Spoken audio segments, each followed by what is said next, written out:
I'm Jacqueline V, Subject Advisor for Art, Design and Media at Pearson. This short video is designed to help you with your planning and delivery of Component 1 and 2 in Art and Design practice. All the documents you will need can be found on the qualification page. When getting started planning your curriculum, the specification is the best place to start.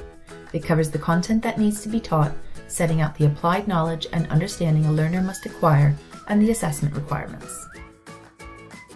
This specification also details the guided learning hours for this qualification, which is the number of hours that its estimated learners will require to complete and show achievement within the qualification. Guided learning hours include activities such as lessons, tutorials, and giving feedback on performance that directly involves teachers and assessors in teaching, supervising, and invigilating learners. Learners are required to complete and achieve all components in the qualification. Therefore, it is important that your curriculum plan covers the breadth of the specification. For support resources, select course materials from the horizontal toolbar at the top of the page, and then select teaching and learning materials from the category filters on the left. In this section, you will find the following key documents. Firstly, the teacher guide on the menu of the same name is an excellent resource to help you with the planning and delivery of all the components. This guide outlines how to approach each component and deliver the learning outcomes, giving specific examples of how learners could respond to the teaching and learning, as well as what evidence they could produce. There is also a plan of suggested activities which provides you with a starting place for one way of delivering the component. This plan is not mandatory but can help teachers move methodically through the specification, providing a practical sense of what can be done to deliver the content. These examples show different ways you may wish to organize your delivery.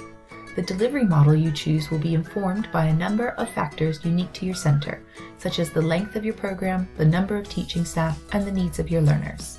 When planning your curriculum, it is important to include when the internal and external assessments will be completed, as well as any opportunities for practice or mock assessments. In addition, there are suggested resources you could use if they are helpful to your context. The Curriculum Planner, under the Curriculum Planning menu, gives example delivery models depending on whether you have a 2- or 3-year program. Deciding on the delivery model for your center is a useful place to start when thinking about your curriculum plan, as it provides the framework within which you will deliver the qualification content to learners. Key points to consider here include how you wish to deliver each component. Art and design practice is designed to allow teaching and learning to take place in Year 10 so that the learners are prepared to sit the Component 1 PSA in Year 11, ideally submitted before Christmas. This will then allow learners to focus on Component 2 from the release date in January. However, some centers prefer to build a retake opportunity into their curriculum, though this decision should be based on the best interests of the learners and consider the compensatory nature of overall grading in the TEC Awards. Please see my bite-sized video on calculation of the overall grade for more information on this. Also, remember that in order to fulfill the terminal assessment rules, the external component must be taken at the end of the course and is only available in the June assessment series. If you navigate through the Specification and Sample Assessments category, you can find sample assessment materials which could be used to conduct practice assessments. These show what the Pearson set assignments and externally set tasks will look like, as well as outline the activities and conditions for the assessment. There is also the Development Review template for Component 2, which will be helpful during the teaching and learning of the externally set task. You will not be able to plan your curriculum effectively without reference to the dates in the BTEC Tech Awards Key Date Schedule, which is published annually on the BTEC Tech Awards 2022 webpage. This schedule provides key dates for registering learners, internal assessment and moderation windows, results, and appeals. Adequately preparing learners for the internal assessment windows is important to support their achievement.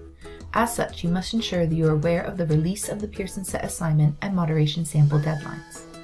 It is important to read the Internal Component Administrative Support Guide in the Internal Assessments category to understand the internal assessment and moderation process, as well as the External Component Administrative Support Guide in the External Assessments category to ensure you provide adequate time in your curriculum plan for all components. For more information, please visit the BTEC Tech Awards 2022 Quality Assurance page, which has resources to support you as well as live and on-demand training opportunities for BTEC Tech Award processes. You can also visit the BTEC Tech Awards Support Index for frequently asked questions and support. In addition, please also refer to my other bite-sized videos for art and design practice. For any further clarification, advice, and guidance, please feel free to contact us using the details on the main specification page. Thank you for watching, and I look forward to supporting you and your centre.